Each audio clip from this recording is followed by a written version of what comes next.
What is going on, everyone? It is Tyler McKinney back here again, and we are 3 weeks away from kickoff. That's right, 21 days from the start of the XFL season. So today, we're going to start breaking down these teams and getting a little deeper into each one, and I thought, why not start with St. Louis with the Battlehawks? And listen, St. Louis is a great sports town. It is a town that's hungry for football. So it just makes sense for the Battlehawks to come on back home. This was a team that really was just embraced by the city. The people love it. It had a great fan following. It makes sense to bring them back. They're going to be back in the Dome again, and I think this time they're going to have the place rocking, and I think that they're going to be able, that 70,000 seat just Dome is going to be packed. I think they're going to be able to open up the upper half of that thing, and that place is going to be rocking at home games. I think it's going to be an exciting place to be. If you can get there, I think that you're going to have a fun experience at these games. Now, bringing this team back, they did make some changes to the uniforms, the look, the logo, and things. It's not bad. I just don't know if you needed to change things that much. I think it's still fine. You can still wear your old stuff. You'll fit right in. You'll be right there in place. But all in all, I kind of get it. I understand it. I think that they should have just tweaked things as opposed to making the changes that they did. And that's kind of all I'll say on that. Now, moving forward, this is a team that is going to be led by, really, in the coaching kind of industry, is kind of a more up-and-comer. Now, he's a guy that you're going to know. Anthony Beck is a guy who has been around football for quite a long time. He was a good tight end. He was, all-star caliber tight end, playing in the NFL for 11 years and has been an ESPN analyst. So if you've watched ESPN football broadcasts, and if you watch football on ESPN quite a while, you know who he is. He's a guy who is very bombastic. He can be kind of loud, knows how to work a mic, knows how to talk in front of a crowd. He's a great fit here for this city, and he's been in St. Louis before. He played for the Rams when they were there, and that. So it just fits. And you're gonna hear me say this a lot throughout this video, is that he fits what the XFL wants to do. They want to find diamonds in the rough, guys that need the shot, the guys that just need their chance to show what they got. And I think that he is it. And this is the guy with it. I think that he has been a tight end, a position coach. He has coached at the high school level at the head coaching position, but this is really his first big opportunity. And I think that this one is actually going to work out well for not him, but also the XFL. I think the XFL has set up the St. Louis Battlehawks to be kind of their poster child for what they're trying to do in this league. So you have him at the head coach. Now, moving down, we're not going to go right to the offense. A lot of people and places like to go there. Let's move over to the defense. And you have Donnie Abraham, who, like Tony, he is an NFL veteran.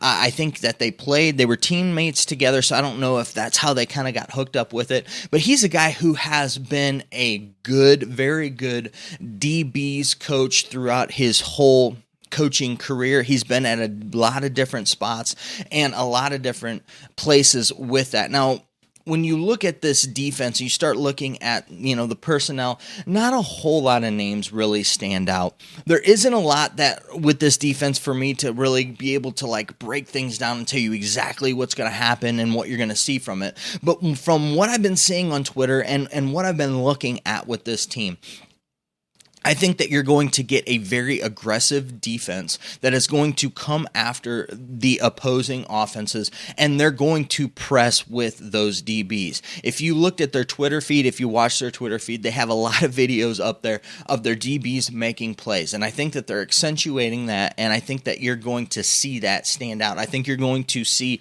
the defensive linemen stand out on this team, the big guys up front, and then I think that you're going to have the DBs who are going to be ball hawking and going to be making a lot of plays in the the back end of the defense. So I think that this is, if you like defense, I think this is going to be one of the teams on defense to watch. Now let's go ahead and transition over to the offensive side of things. And because this, I have a little bit better idea of what's kind of happening. So you got Bruce Gradkowski, who is a guy who I've been very familiar with. He's a guy who went to Toledo, beat my Bowling Green Falcons. A lot of times went on to have, a decent backup career in the NFL, and now has kind of moved over into the coaching ranks. And this is a guy, again, an up-and-comer. He is going to be a diamond in the rough. Unfortunately, I think that his talents, he is going to move on quickly from the XFL. I don't think they're going to be able to keep him for very long. I think that this guy, you can tell, he's a very athletic, talented guy when he played in the league, but more importantly, he understands the game. He knows how to make the game function. He knows how to be a leader on the field and off the field, and I think that that's where it's going to be the difference here with it. I think that he is going to be a good leader with this team. And speaking of being the leader of the team, you can't have a team without a quarterback. So looking at the quarterback position, you're going to have a guy in Ryan Willis and A.J. McLaren. Now, McCarron is a guy that Alabama, kind of been a journeyman throughout the NFL. The guy's 32, kind of like Matt McGowan was last time with the New York Guardians. I think McCarron is going to be a guy that's going to kind of be like a fail-safe for them, but I think that this is Ryan Willis's team. This is a guy who had a good college football career, has kind of bounced around a bunch of different places, played in the spring league and played well in the spring league. Led his team, the Linemen, to the championship and won the championship and was the league MVP in 2021. I think you're going to see him. This is his team. He's going to run this team. Now, around him, you've got running back with Mateo Durant. He's really a rookie. He's a guy that we're going to have to look at and see how well he is going to play. You've got other guys around him. You've got Kareem Walker, who was a guy at Michigan, then bounced around a bunch of different places, ended up at South Alabama, who's kind of been brought on there. And yes, there are a bunch of other guys in there that I know that I'm not mentioning. But this is really a roster when you break it down, when you look at it, that is made up of like those video game type guys, like really big, strong guys, or super fast, agile guys, athletic kind of guys, whether it be, Aitman, who was a beast when he played at Oklahoma State. Austin Perel's a sneaky kind of a guy who runs really, really good routes, has really good hands, who I think is going to make a difference. And it is kind of cool that his dad is also the wide receiver coach there, Ricky. So I think that you start looking at this, and let me just take a second here. I've never seen this many tight ends on a team before. They've got like 5 or 6 guys like listed on their squad for tight end. So it must be like a little soft spot that Tony Beck has in his heart for tight ends. So when I look at it, this is going to be kind of like a big offense that is just going to, instead of carve you up, they are going to bludgeon you to death and then, and beat you that way. That just, I feel like they're a team that's going to run RPO.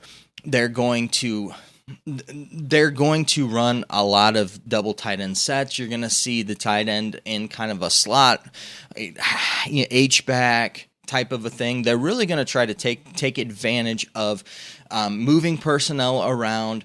At least I think moving personnel around to get those mismatches, and also to really just come right at you, use their strength, use their speed to beat you. And they're all of this is really predicated on Ryan Willis leading this team and putting them in the right position and him making the right decisions where they need to go with this offense. So that's kind of how I see this offense. I think you're going to, see kind of the, boom, boom, boom. They're going to pound you, then, try to hit you deep. And Ryan Willis is a guy who throws a decent deep ball to where, I feel pretty confident in his abilities. We're going to be talking about him come later on in the season as one of the standout guys in this league. At least that's my personal opinion.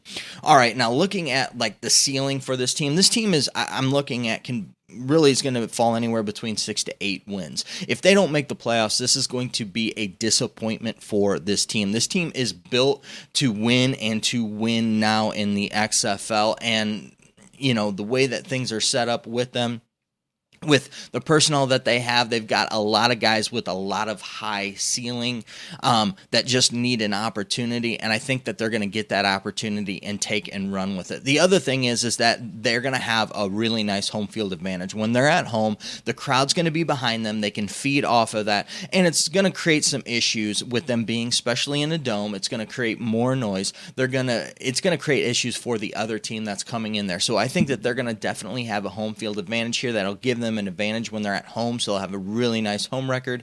And then their away record, I think that they'll win about half of their games there, maybe a little more than that, which gets us to about 8 wins. This is a team that's going to be in contention for the championship at the end of the season. Like I said, they're built to be one of the standouts. They're built to be the poster child for the XFL, if you ask me. I think that they're going to bludgeon teams, wear teams out with their offense, and with some long sustained drives, picking things up that way, and then opening things up at the end of the game when the other team is tired. That defense is just going to be savage. They're going to be flying to the ball, and they're going to be ball hawking on the DB side of things. They're going to get takeaways, which is going to give the offense more opportunities and easy opportunities. This is going to be a fun team to watch, especially with the coach that they have, with him being a big personality, and also with just this city and all of the things around St. Louis that's going to wrap around this team. I think that this is going to be one of your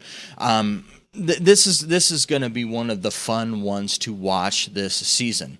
So there you have it. There are my thoughts. As always, I'd love to know your thoughts down in the comment section. Let me know what you think. Granted, I get it. This is early season. We haven't seen anything, so this is all speculation, which is pretty awesome. So right now, none of us are wrong, so we can discuss it down in the comment section. All right, guys, listen. I know that you're busy, and I know that I'm busy, so let's get on out of here. You have a good night. Bye.